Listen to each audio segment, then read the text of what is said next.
Hi, everybody. Welcome back to Yellow Ropes Forever, the NXT Rundown. My name is Sondra, and I'm doing a little bit of a late recap this time. This episode is actually from a week and a half ago's NXT, not this past week's NXT, because I missed the episode, but I didn't want to miss it because there's stuff happening, and I feel like it's worth discussing. And yeah, so you're kind of getting two episodes this week, which is not a bad thing, right? Like, not a bad thing at all. I am joined today by my friend Shane Poole. Shane, welcome to the show. I'm glad to be here. It's lovely to have you. And Shane is one of my converts. I'm very proud to say that he didn't watch NXT. And then I was like, watch NXT. And then you were like, damn it, now I watch NXT, right? I blame you for everything, Sandra. It's my fault. I'm fine with it. Not a problem at all. But yeah, it's lovely to have you here. What have you been thinking about NXT recently? Like, how have you been feeling the show's going? Just your general vibe of it. Recently, it's a bit holding pattern. Those were going to be my words exactly. Okay. My goodness, what have you done to me, Sandra? I know, right? We didn't even talk about this beforehand. That's kind of funny. But no, I feel the same way. And there are lots of specific examples of that here in this episode that we're going to discuss, the February 3, 2016 episode. I realize I don't say the dates that much anymore. And listening back, it's actually kind of helpful to say the date. So February 3, 2016. But I just kind of feel like looking forward to Takeover Dallas, which everyone is, and everyone else seems to know the card, and I still don't know the card. So don't tell me the card, everyone. Seriously, stop telling me things that are happening. I do. Yeah, well, not for the purposes of this show, you don't. You're not going to tell me. Don't I'm be sa Kenny. I'm Um, saying nothing. Good, good. But I just kind of feel like looking forward to pay-per-views, especially when they're so far away. Like we've been looking forward to Takeover Dallas for ages, which is awesome, but it means that regular weekly TV suffers. And it's something I've been noticing more and more lately, and I think it's unfortunate. And it's something that I notice as I watch Lucha Underground too.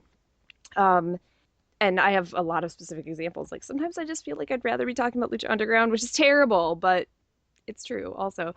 Um, but the weekly TV on Lucha Underground right now is a lot more like the weekly TV used to be in the olden days of NXT, 2012, 2013, before Arrival, basically, before there were pay-per-views, before stuff stopped happening on television and started only happening on pay-per-views. And it's just an interesting trade-off, I think, because the takeovers are fantastic, right? They're really, really good and they're great, and I wouldn't want to give them up. At the same time, I kind of sometimes get into my nostalgic phase where I just miss the pre-takeover days because stuff happened on TV. Does that make sense? Yeah, definitely. Definitely. I mean, you don't watch TNA, do you? No.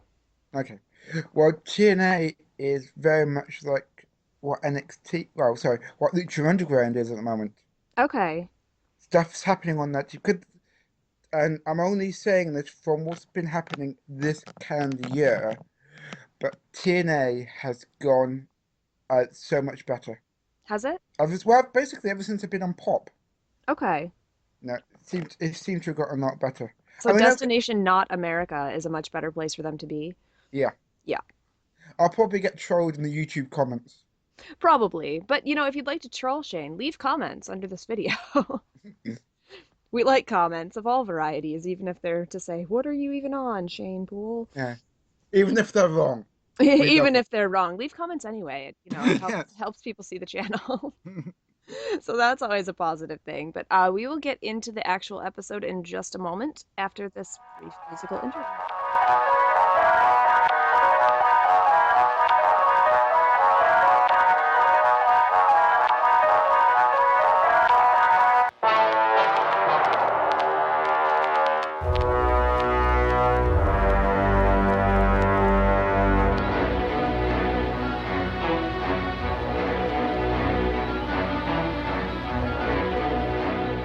And we're back. Opening segment today, we have a tag team match. There were actually two tag team matches on this show, which isn't super abnormal, but it kind of is. It's never been a super tag team heavy show, which is why this whole tag team revolution thing that's happening is still kind of baffling to me. and I actually love it because I love tag wrestling. But we have the Vaudevillains, emphasis on villains, versus the Hype Bros. And I love the Vaudevillains. I love them 100% with all my heart in theory.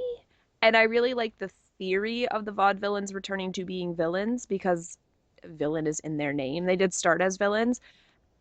But to me, it feels like it's falling a little flat just because they're not doing anything different at all. And they didn't even go back to their heel theme. Like, I don't know what your take on this is, and I hate the Hype Bros. Like, that's not a secret. They're awful. I was just gonna say this match features the Hype Bros. Let's forget about it. Move on. Fair enough, fair enough. Yeah, the Hype Bros are not very good. Zack Ryder is tolerable when Mojo Rawley's not around, as I've been finding out watching main event lately. But no, they're not very good. I think my thing with the Vaudevillains, though, is that they did turn heel and they were very dastardly and whatnot, and that's cool. And now they come out and they don't smile anymore during their entrance. I mean, it's the No. exact same thing that they did when they were villains and they debuted. They just like they didn't smile. When they turned face, they started smiling during their entrance. Now they don't smile anymore. And they're really good and they're very good wrestlers. And I mean, I love stuff like Aiden English mid match goes, "We're not hype, we're manly." And that kind of stuff is great. And they do fun character stuff. I'm just not really sure what they're all about. And that pains me to say because I don't really even want them to necessarily be about anything because they're old-timey strongmen who have a black and white entrance and a guy with a megaphone, and they're fantastic, and I love everything about that. But I think for them to fit in this newly sort of important tag team division, they're going to have to come up with a little bit more. Mm. And I think that they deserve attention. They deserve to have more. But the Vaudevillains do win the match. It wasn't a long match by any means, and it wasn't super great. Thankfully, Mojo wasn't in it as much as the other guys. I love Simon Gotch's new shaved side of head hair thing that he has going on. I love everything about the Vaudevillains, basically. Let's be honest. Rant time. Rant. First rant of the show. First round of the show. First rant of the show. The Hype Bros. They're terrible. Please, can you please tell me what the hell they're doing? No. No, I mean, I don't mean what they're doing in the match. I mean, what are they doing wrestling? What are they doing on our NXT? Totally. Yeah, I have no idea. It's not good. It's not good by any means. I don't know what they're doing. It's sort of like poor Zack Ryder, you were a thing and now you're not. And Zack Ryder has marginally improved at wrestling in the past 5 years. Marginally. Mojo Rawley, I think, just like needs to either go off of whatever drugs he's taking or go on some drugs that he's not taking and maybe also stop being on my television. I Yeah. think that would be helpful. It's about all I got. Like I am not hype. I am not, nor will I ever be or stay hype. There is no hype. And Full Sail loves these guys, and I don't understand it. Like they're chanting How? woo, woo, Why? woo. Like what are they doing in Florida that is like Michigan's the one poisoning an entire city. Like what's happening in Florida?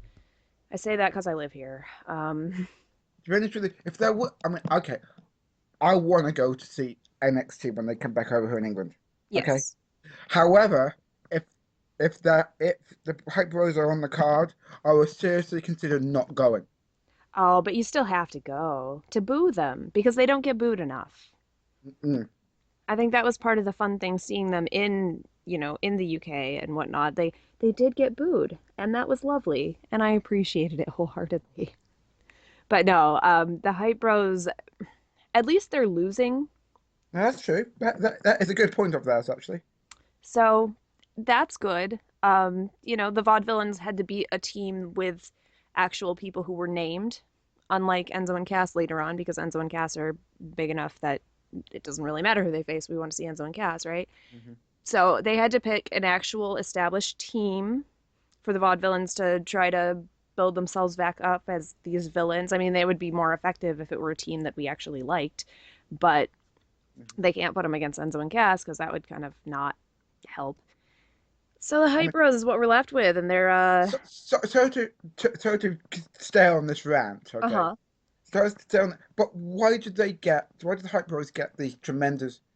smoke entrance? I don't know. Why did the WWE spend money on them? I feel like I don't know. When Mojo Rawley came in, they were pushing him as a big thing. Like they really wanted him to be a thing.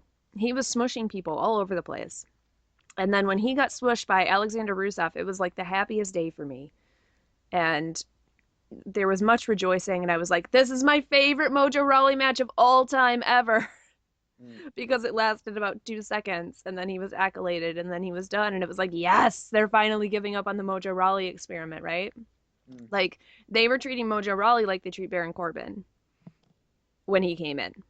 yeah. Thank goodness that did not happen. I'd rather we had Baron Corbin, and that's saying something.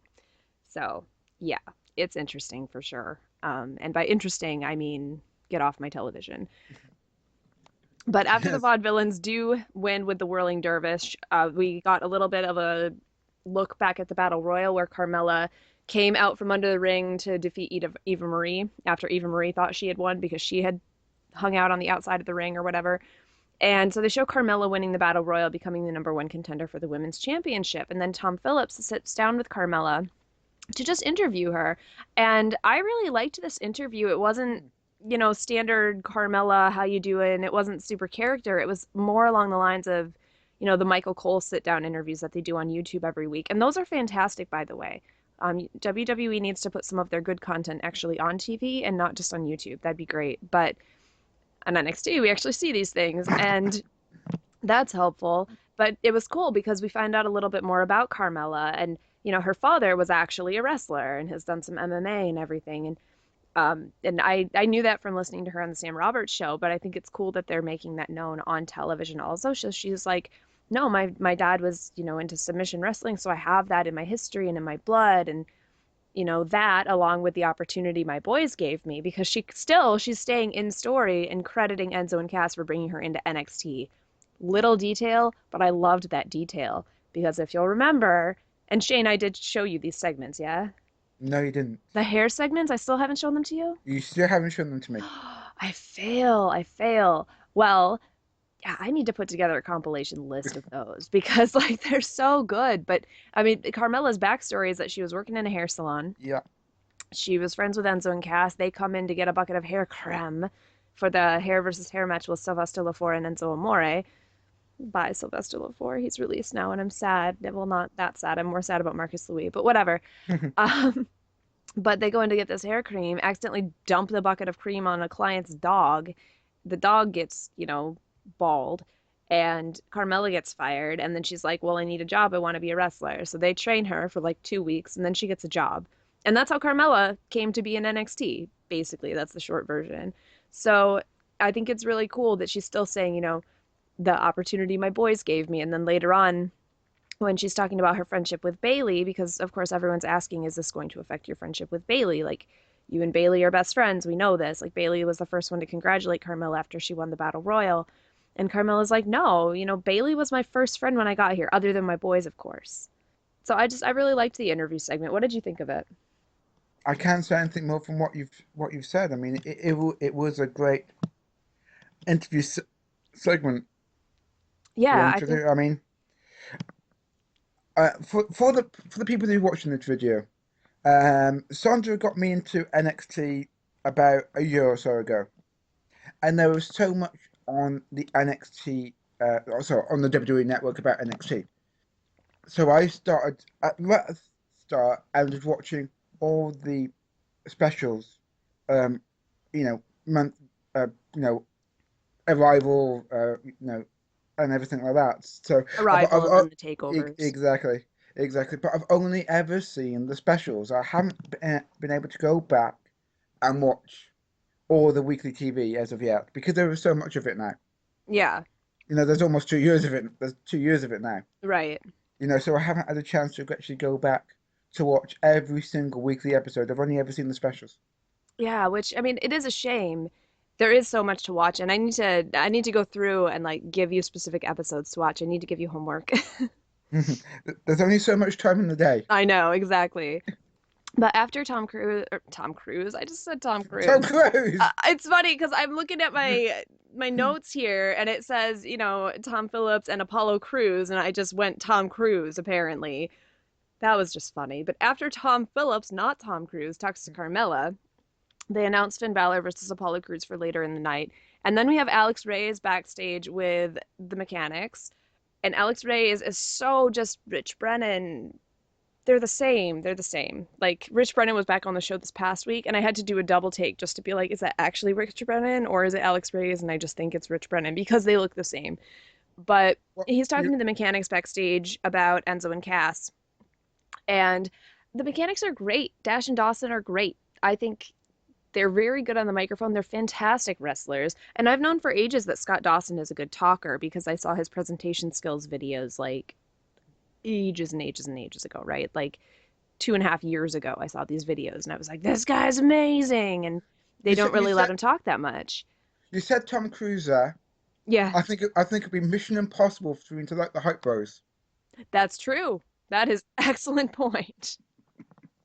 See what I did there? I see what you did there. I do. No, I agree. I agree. NXT's done magic before, but not that magic. But I mean, Dash and Dawson don't say anything super, I don't know, super controversial, super revolutionary here, but they give a really good, solid promo. And they're like, you know what?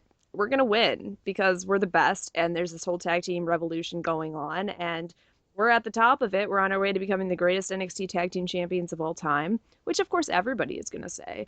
Of But, course, of course. you know, they say it and they're the champions right now. So they have a little bit of a claim to say that or whatever. Certainly more than the Vaudevillains ever did as champions. Tier.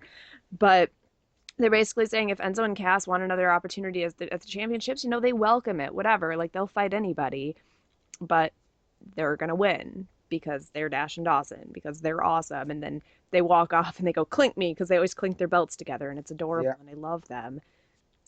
I don't know. What do you think about the Mechanics? Um. How do I? Do you think about the Mechanics? N They're too plain for me. Fair enough. I can see it. There's not. I mean, I was disappointed when I didn't lose at at NXT Takeover London. Well, I think everybody who wasn't named Sondra was disappointed that they didn't Mm. NXT Takeover London. I think I was the one person who was like, no, but the Mechanics. Yes. And I understand that that's not normal, but it is what it is. Well, I'm sure I'm sure there's the one fan of that somewhere. Yeah, yep. And I, Hopefully, I am hopefully that watching this fan. YouTube video. What? Hopefully, that one fan that agreed with you is watching this YouTube video. I hope so. Let me know in the comments. Please let me know if I have another friend out there who likes the Mechanics more than they like Enzo and Cass. Although I do really like Enzo and Cass still right now. But and after we heard from the Mechanics, we got Carmella versus Emma. Dana Brooke, of course, accompanying Emma to the ring, being fantastic. I think Dana Brooke has morphed from like Emma's partner to Emma's cheerleading section and also the woman who really just wants to marry Emma. Um, Do you still have Emma's ringtone on your phone? yes, I do. Okay. Yep. Okay. Just double check. Yep. It absolutely is. And I don't know. I really liked this match pretty well because Emma is so good. And I like Carmella a lot. I like her fire. I like her Mm, personality. I think her ring work is getting better, but mm, I think she still tends to get a little bit lost in the middle of the matches mm. and really has to be led through them. And you can see Emma leading her through this. And it's the same with Bailey next week. Like you'll see Bailey kind of leading her through the match. And that's not necessarily a knock on Carmella. She's still fairly new. She hasn't been Mm. doing this very long. So it's not her fault or anything that she isn't as experienced at doing this. It's just it takes time, it takes repetition, which is what she's doing. But I like it, and I like that they do kind of focus on, saying what Carmella said in the interview about her dad being a submission wrestler. She's going for some submission stuff, and Emma is, a lady submission machine, basically. So it's kind of a cool dynamic, I think. And I really liked it. I think Emma's also so good at being vicious and taunting Mm. and just being so evil. And you have to understand that, Bailey is my favorite, unequivocally, But before Bailey for me, there was Emma. And getting to see Emma look so badass and look so awesome and do such cool stuff and be such a good wrestler, and she's actually getting to like wrestle again, it just That makes my heart sing. there was one thing I didn't like about the match, What? the finish. It was weird. Mm, It was super weird because like I think they had a good match with mm, viciousness and everything, and mm, it ends in a backslide. mm. Not even a backslide that was really in the middle of countering finishes. It wasn't like it didn't really even read as like a flash pin kind of a thing. It was just a backslide. How many? Can you name another match that ended in the backslide? Because I can't. Um, no, Sasha didn't pin Charlotte with a backslide. That was a crucifix. Um, I know that I've seen them Okay. rarely.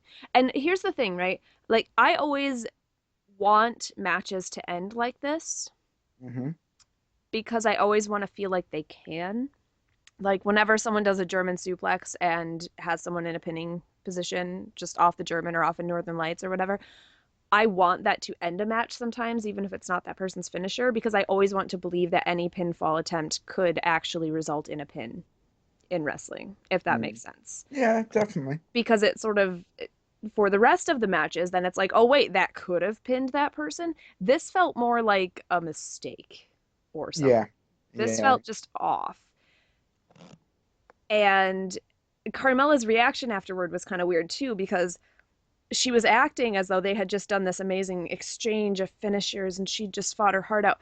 And like it was a hard fought match that lasted about what, like 5 minutes. 5 minutes? It wasn't like it was a classic main event or anything. It was what it was. It was fine. But she didn't really even like celebrate or like raise her arms or play to the crowd that much. She just looked like she was like crying. I was like, "Oh my gosh. Mm, Like I just won Miss Universe or something." I don't know. I don't know. The whole thing was just really strange. mm, So, it was a match I was looking forward to a lot, and then it just kind of ended. mm, And uh, I don't know. Like it was fine, I guess, but it just no, I agree with you. The finish didn't really work for me, and the reaction afterward, there was just a lot that seemed off, I guess. And I've been mm. feeling that with Carmella a little more lately in the ring, and it's kind of strange. I'll talk about that, when I do talk about Carmella versus Bailey. The finish of that one was weird too.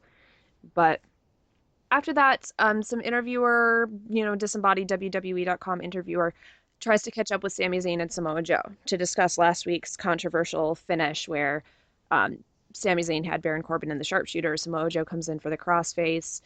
They both make Baron Corbin tap out. The ref doesn't break up the submission attempts because the ref is the worst ref ever, and his gimmick is I do not know how to ref. So, Sorry. it's a problem for me. I just don't like that guy. But so the interviewer goes up to Sami Zayn and asks, what do you think? Something, something, something. Sami essentially says that he trusts William Regal and that he hopes he makes the right decision. He thinks that because Sami Zayn had the sharpshooter on Baron Corbin longer, he hopes that that skews the decision in his favor because Baron Corbin had been in his submission longer and that made him tap out or something. Hmm. But he was like, but I trust William Regal. The decision's out of my hands. I can't do anything about this. Regal's going to do what's best. Fine. Rational. Perfectly fine response from Sami Zayn. Interviewer tries to go up to Samoa Joe, and Samoa Joe just looks mad and like, I don't know, walks away. Basically, he's like, maybe I'll attack you, maybe I won't. I'm not gonna say anything though. I'm just gonna be angry in Samoa Joe. So more than actually getting any advancement of the story here in this promo segment, I think it just kind of illustrates the difference in the competitors, which I think is actually pretty smart. I don't know what you think about that. Yeah, I've always been in love with Samoa Joe. Yeah. Samoa Joe was actually my first. The best of Samoa Joe was the first ever TNA DVD I ever bought. Okay. So I've always been a huge fan of Samoa Joe, right from 2008. Okay. So you've been a fan of his for a while. See, Samoa Mm. Joe, I don't really know anything about him other than what I've seen in NXT, and I've gone back and watched some Ring of Honor stuff, but um, Yeah, so I mean, it's basically been up to him in NXT to kind of convince me, and he didn't really connect with me at first, but I'm kind of getting there. But I think it's kind of cool that Sammy is like this normal, awesome guy who, yeah, he'll give you the time of day, and he's So, very rational. so And Samoa Joe's are just you like, nope, not worth my time. so are you telling me you've never seen the three-way dance between Samoa Joe, Christopher Daniels, and AJ Styles? I still haven't watched it. That's been banging my head against the wall. I know, I know. I need to. I will watch it. I promise. But after we get that little promo segment out of the way, Enzo Amore and Colin Cassidy come out for a No, match, no, right? you missed something. What You've did I missed miss? something. Um, the American Alpha hype video. Oh, that's right. There was an American Alpha hype video. Yeah, And this is something I'm actually hype about. I I loved it. love American Alpha. I loved it. I don't usually care about these sort of promo videos, but I absolutely loved this video. It was great. It Yeah. perfectly illustrates who they are, what Oh, they are, definitely, meaning definitely. the best, Yeah. because they are the best. Absolutely. And I think it shows they do have personality in addition to being the best wrestlers. Mm. Like I say the mechanics are my favorite, American Alpha's my favorite. That's not a secret. If you listen to any of these other shows, watch them slash listen, whatever, it's YouTube. But Yes, you know American Alpha are my favorite, and you indeed. know that they will dominate all the other tag teams, and they are that good. And ready, willing, Gable for some new champions. Also, make merchandise for them, NXT. What are you even doing? I know. I know. I know. I know. If you search for Chad Gable in WWEshop.com, nothing comes up, and it says, "Did you mean champ?" And I say, well, I should mean champ, but I should also mean Chad Gable. Make some merchandise. It annoyed me. But no, thank you for mentioning that because I did love that video also. And it was after that that Enzo Amore and Colin Cassidy came out. But Enzo says on the microphone before the match, and we don't know who their opponents are. By the end of the match, we still don't know who their opponents are. But I really have been liking his promo work again lately. He's gotten back to being Enzo Amore, and I've said that a few Mm. times. He's gotten back to his really clever wordplay and actually writing a good promo. It's not just them listing things and saying how you doing. It's not just we will win. It's not just jumping around. They're saying stuff, and they're referencing kind of greatest hits a little more again lately, but they're doing it in a clever way. You know, if they had a dime for every time they got knocked down and didn't get back up, they would have 0 dimes, and they have zero. I think they said like they still have 0 dimes and 0 pounds. They Yeah. got lint in their pockets. There's no change because one thing remains the same. You know, just that kind of wordplay is great, and I love it. And they're bringing an intensity to their promos again that means like, no, we want to win. We want to be a thing again. We're not Mm. just here to jump around and be like, oh, look at how wacky we are. I mean, they are, but they're also really, really good. There's been talk about them going up to the main roster sometime soon. What do you think about that? I have read that also. I think it makes sense.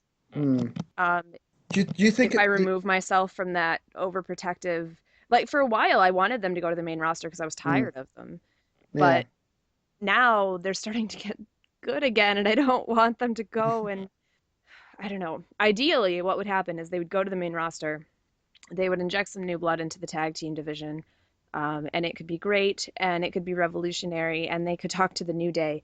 And Enzo and Cass just having a conversation with the New Day could be the most wonderful conversation in the history of conversations, right? Like, Wow, I'd never even thought of that, and that blows my mind. it's so good, right?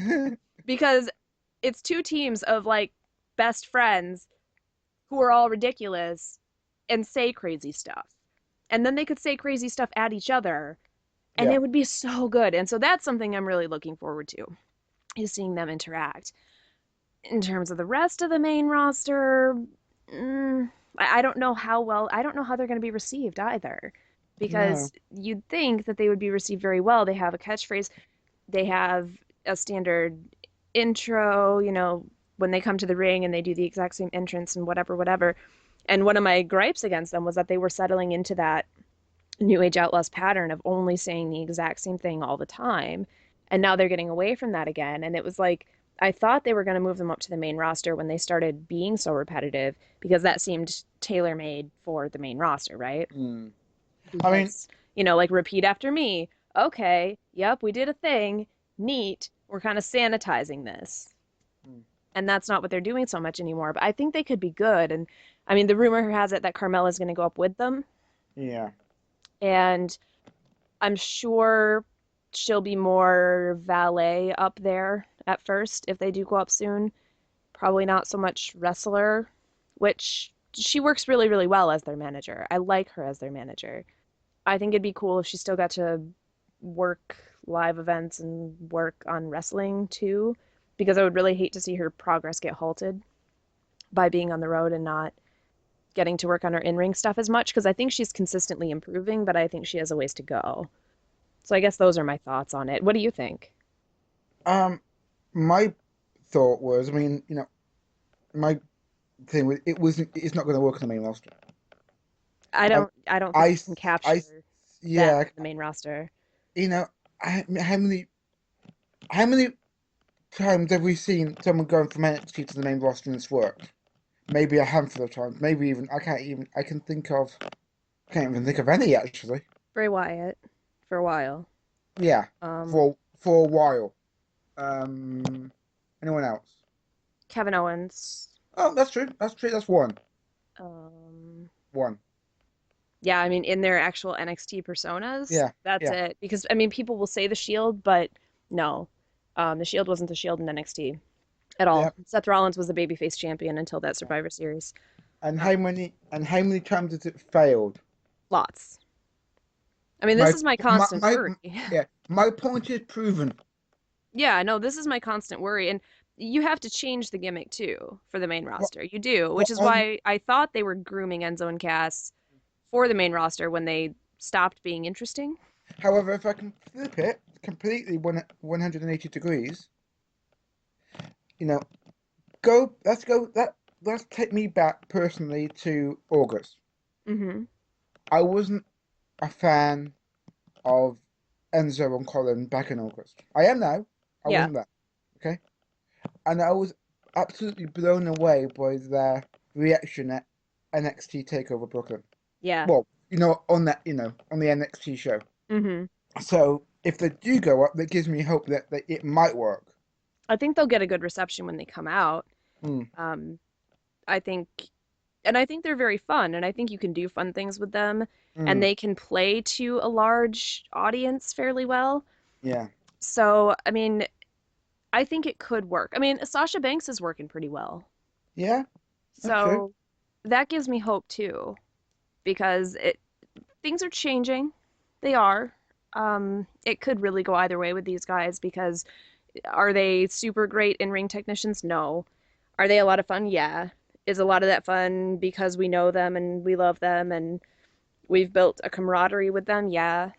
Has the main roster audience done that? No. It could go either way. I think it's one of those where I don't see them failing immediately. I was way more nervous about Tyler than I am about Enzo and Cass. It's a wait and see thing, I think. But for the moment, they're still here in NXT and they're Mm, beating people who have no names.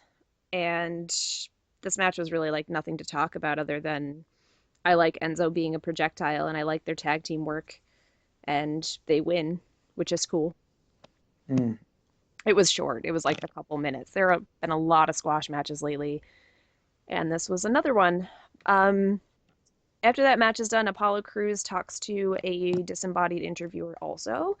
And Apollo, I thought, gave a really good promo here. He was passionate about it. He really looked like he had something to prove. mm, And that's it kind of plays into what I've said when Apollo Crews lost to Baron Corbin and when, he lost to Finn, well, yeah, I mean, he didn't win the title in his match against Finn Balor, and that was a yeah. lot to do with Baron Corbin. And then when he lost to Baron Corbin, I actually really liked that he lost because it gave him more depth. He wasn't just undefeated guy who wins. He was formerly undefeated guy who lost, and what's he going to do about it? Does that loss matter to him?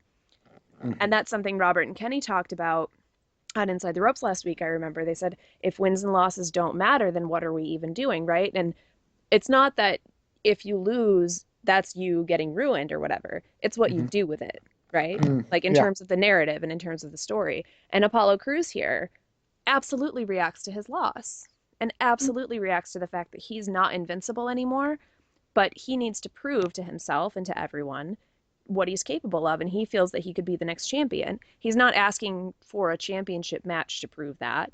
He's asking just to like get back in the fight. It's taken me a long time to get invested into the character. Me too. A very long time. It took him losing and becoming human, I think. Yeah, yeah, I think so. I mean, I remember him watching winning the Battle Royal way back. What? When was it? September? I don't even remember. Oh, come on, come on, Sondra. You're meant to be the queen of all that NXT knowledge here. I know I am. Well, I mean, he debuted at Brooklyn August 22nd. Okay. So I know that. It probably was September. Then, then he had the NXT Championship match, and I wasn't invested. And No. it's taken him a long, long time for me to get invested in him. Yeah, I've wanted to be invested in him and I didn't get it because I was like, I see what he can do. I see how Hmm. talented he is. I just feel like he's doing a match. Yeah. He's not fighting a match, he's doing a match. Mm.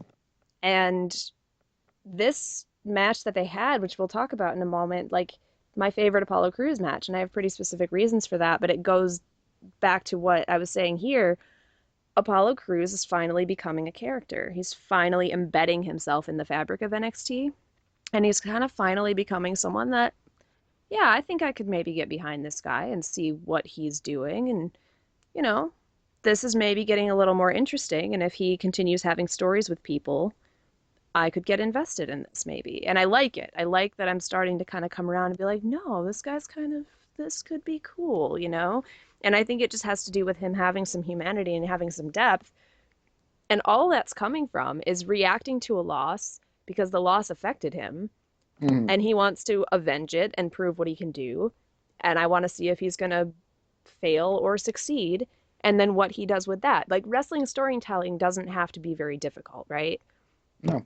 You just you have to care. Point A, point B. Yeah, there don't need to be that many points in the middle. Yeah. Someone get Vince Russo on the phone. Oh Explain it. gosh. Explain this to him, please. If Vince Russo were on the phone, he would actually be what would happen if Ezekiel Jackson ate Adrian Neville. Like that would actually be his origin probably. I'm really glad that that's not the case. But speaking of the championship and of the number one contenders match, we see William Regal backstage and he has come to a decision. Before he can tell us what his decision is, Baron Corbin, who apparently just waits outside Regal's office to listen to him speak, comes into the office and says, "You better be making a decision about the championship match or whatever, and it better be a rematch." And William Regal's like, this is right after William Regal has said there will be a rematch. He's like, no, there will absolutely be a rematch. The only thing that is 100% certain from last week is that you lost, so you're not going to be a part of it. It's going to be Sami Zayn versus Samoa Joe, and whoever wins that will be the number one contender. And Baron Corbin said, what does he say? Like, this is a joke or something like that. Something like that, yeah. So, Oh, Baron. Oh, Baron, and your delusion and your lack of logic. Poor sweet Baron. Yeah. Baron Corbin's no longer in the title picture at the moment, which is kind of fine with me. oh, Poor Baron, but not oh. for us. So I'm trying. So I know it doesn't come across as, but I'm trying to be sarcastic I when I know. say, Yeah, I figured. Neither one of us are huge Baron Corbin fans. And I like Baron Corbin a lot more now than I used to, but I'm not that sad that he's not involved in this. I mean that means that we are going to be getting not Finn Balor, Sami Zayn versus Samoa Joe at some point, and it should be kind of kick ass. I'm excited to see the match. Unfortunately, I know the result of that match, but whatever. I'm still not over it. But whenever it happens, I don't know. I'm curious. I think it'll be cool, and it'll actually be the progression of something, and you know, contrast to the holding pattern of this week. We got another match after that that I honestly would have forgotten happened had I not been reading this right in front of me. Asuka versus Santana Garrett. So Santana Garrett is back at Full Sail. It's been quite a while since she's been around, but this again, it wasn't much. Santana no, gets one submission hold on Asuka for a second, so that was different. Asuka kills her, he which completely swipes the floor with her. Yeah, I'm surprised someone didn't actually come up with a mop to mop all the blood up. it would have made Metaphorical, sense. yeah, metaphorical blood, of Yeah, course. yeah. Like getting one of those big old push brooms would have made a lot of sense here. Yes. I think Santana Garrett met with unnamed guys in different colored trunks who'd just lost to Enzo and Cass, and they were like, "So, between the three of us, I think we got like 3 minutes in the ring." Yeah, it wasn't much. I love Asuka. I do. I'm always happy to see her murder death kick people. She's very vicious. She taps her out with her Asuka lock. Love it. Love it. Can't wait to see her do more of a match again sometime because Asuka versus Emma was like my entire world, basically. But Alex Reyes is backstage talking to Finn Balor. Finn Balor, who is the most staccato person in the history of promos, I swear, because he talks like this. I mean, he's very William Shatner, but in turning his head with every enunciation. And I can't remember exactly what he said to imitate it, but holy cow, Finn Balor, like, what are you even doing? You are capable of being a human and having conversations and being adorable. King of exposition is now like king of turning your head way too often, also. And it's weird, and I don't like it. Point for the William Shatner reference. Well, am I wrong? No, you're completely right. I just I've started to like Finn Balor a lot more lately too. Like Finn Balor put on a jacket and got way more interesting. Totally love that about him. But these promo segments are just not helping at all. And I think all he had to really say in this was, comment on the number one contender controversy thing. And he was like, William Regal will make the right decision. And oh yeah, he was like, because here in NXT, we settle things in the ring. And he like looks back and forth, but he's not even looking back and forth like from the camera to Alex. It's like looking at Alex and then looking off to the side and then looking at Alex and looking off to the side. And I don't know, it's really distracting. So I couldn't even pay attention to what he was saying. Um, I think he also said he will win tonight because he's the best, because he's the champion. Yeah. So there was that. And then we get the non-title match between Finn Balor and Apollo Crews, and Finn Balor, the champion, managed to win a non-title match, which was pretty cool, I thought, because he is the better wrestler, which is why he's the champion. But Yeah. this, I don't know. What did you think of the match before I tell you what I think? Um, First of all, I'm not, I've, I'm the first time I've been on this show, but before we get into the actual match, Apollo Crews for me. Mm-hmm. Apart from Jake the Snake Roberts, is there any other wrestlers that's come from Stonehenge in Georgia? Oh, I have no idea. You've Someone been leave a. watching wrestling a lot longer than I have. Yeah, every time I hear his entrance and he's Stonehenge in Georgia, my brain automatically kicks into Jake the Snake Roberts. I never would have caught that. I didn't know that that's where he was from. Mm. And if you haven't watched the DDP Jake the Snake Roberts documentary, please do. I do need to see that at some point. It is genuinely amazing. Anyway, into this match. Yeah, Sorry. Yeah, it's a very very good match. As you said, it's shocking that the champion actually won a non-title match. as soon as you hear non-title, I just go, "Oh, okay." So, Champion's losing. yeah, that's just sort of like my WWE brain is kind of Mm, conditioned to be like, "Oh, okay, it's a non-title match, so you lose." mm. But Oh he didn't lose. no! Overall, it was a good match. It seemed to be slightly too long. Did it? Hmm. I mean, it was long, Yeah. considering all of the other matches were like 2 minutes, 5 minutes. This one Hmm. was significantly longer. It was at least Yeah. twice as long as Yeah. everything I'm. else. I'm not quite sure whether that's me thinking the match is too long. It went through an entire commercial break. Mm-hmm. So I'm not sure whether that's me thinking the match was too long or the fact it was, 3 times the longest match on the show. Yeah, for me, I don't think it seemed too long. I think it was good. I think maybe part of it is the pacing of the match because Yeah, and this is something that I liked actually. This is the thing I liked most about the match, but I could see where it wouldn't be to everyone's liking. They started the match with a lot of headlocks yeah, and exchanges, and I loved it. I loved it a lot because not only is it like mat wrestling, which I love, Mm, but it's also such a departure from what you see from Finn Balor or Apollo Crews most of the time, mm, right? Like they're usually a lot more explosive or jumpy or mm, doing stuff. I mean, Apollo Crews especially is very much a spot type wrestler. He does mm, a lot of high spots, which is not bad. It's a total valid form of wrestling. It's not my preferred form of wrestling always if there's nothing else with it. mm, And this, Finn Balor was grounding Apollo Crews. Finn Balor was like, no, you jump and you run and you do these things, and I'm not going to let you do those things. I'm going to keep you here on the ground so that you can't do that. And every once in a while, Apollo Crews would get out of whatever hold Finn Balor was trying to put on him, and he would jump and mm, he would flip and he would bounce. And then Finn Balor would have to catch him again.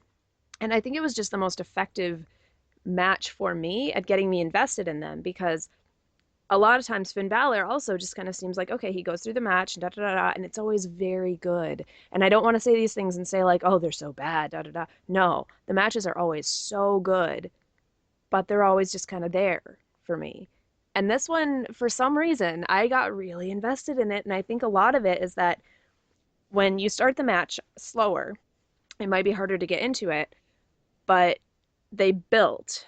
It was mm, a slow build progression to the point where by the end they were doing more spots, but not really even going that quickly toward the end, right? Like the moment where Apollo Crews, I think he knocks Finn Balor down, Finn Balor goes off the apron, and then Apollo kips up right away.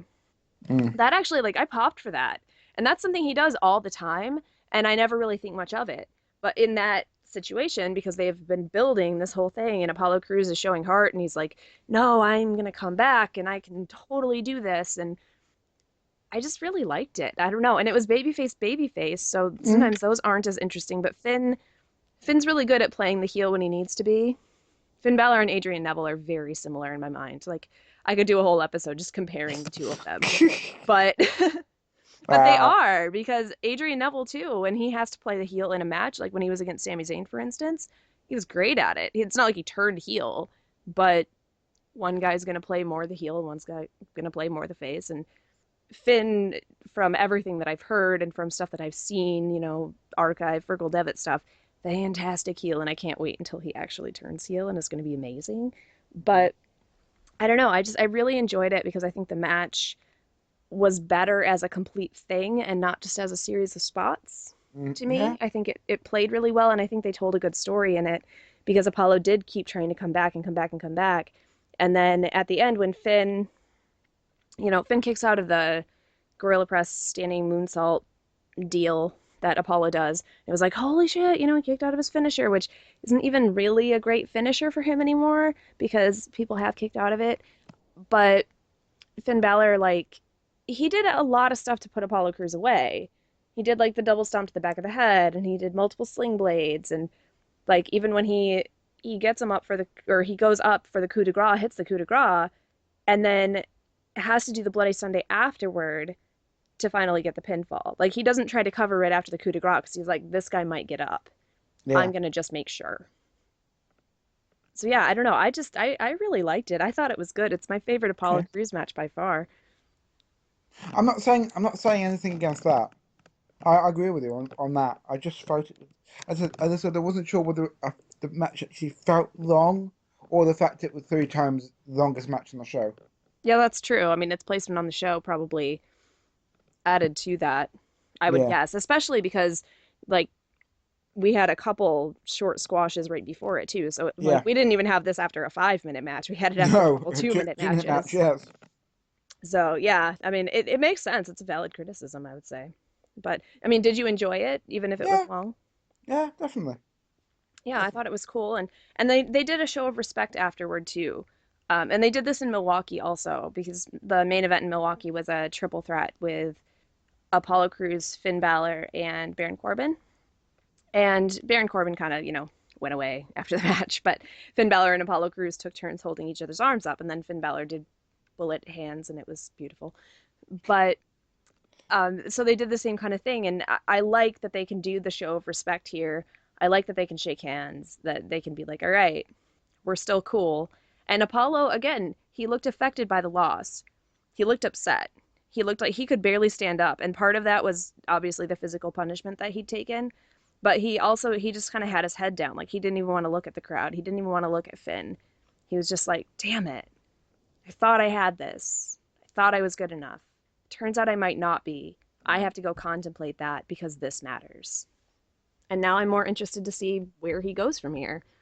How's he gonna, take that loss? How's it going to affect him? I don't know. I really want to know now. And that's awesome because I'm really excited to finally be getting invested in this guy as a wrestler. Definitely. I mean, have we talked about your Sorry, have we talked about it? Like I'm on the show every single week. I'm not. Have you talked about your experience in Milwaukee on the show? I haven't really. I haven't. I'm going to. But no, yeah. Um, Definitely looking forward to talking about that at some point. And that's the episode. So thanks for being on the show, Shane. Ah, pleasure. Any closing thoughts for the Inside the Ropes listener people? Nah, not really, not really. I do have a major rant, but that's to with the episode that was aired on February 10th, not the episode that we're doing at the moment. Okay. Okay. Well, yes, thank you everyone for listening. Um, Please like this video, comment on this video. I don't know if you subscribe to our channel. You absolutely should. You can check us out on Facebook at facebook.com/, the Inside Network. You can get a hold of us there also, chat with us about wrestling in general. I will often be posting Lucha Underground posts that basically involve me saying, watch this show. No, seriously, it's so good. Everyone needs to see it. And also, I post stuff about NXT because obviously, because I really, really still like NXT, even though I don't sound as excited about it right now, but I am, I promise. And Shane, where can people find you online? Anything you need to plug? Everyone can follow me on Twitter at Siren Shane. Yeah, your hate speech about how TNA isn't as good as I say it is. Please go over there and you can tweet me at me. You can tweet at me. It's fine. Don't worry about it. It's fine. You can find me on the Red Wolf intro cast. You can find me on the Lex intro cast. You can find me on the Prisoner intro cast. You can also find me coming very, very soon on the Time Tunnel podcast. You can also hear me as guest appearances on Cologne Dance Party. Are You Telling Me Porkers, if that show ever gets back up and running again? And down below. Yes, absolutely. So lots of places to find Shane talking about TV also. Basically, if you go onto iTunes, search for a podcast, chances are it will have me on it. He gets around. He gets around. Someone had to take up Bob's position of being a podcast whore, right? Yes, definitely. And that's it. Yeah. So, yeah, I'm on Twitter at SondraRuthRW, and I will talk to you guys very, very soon. Bye. Bye.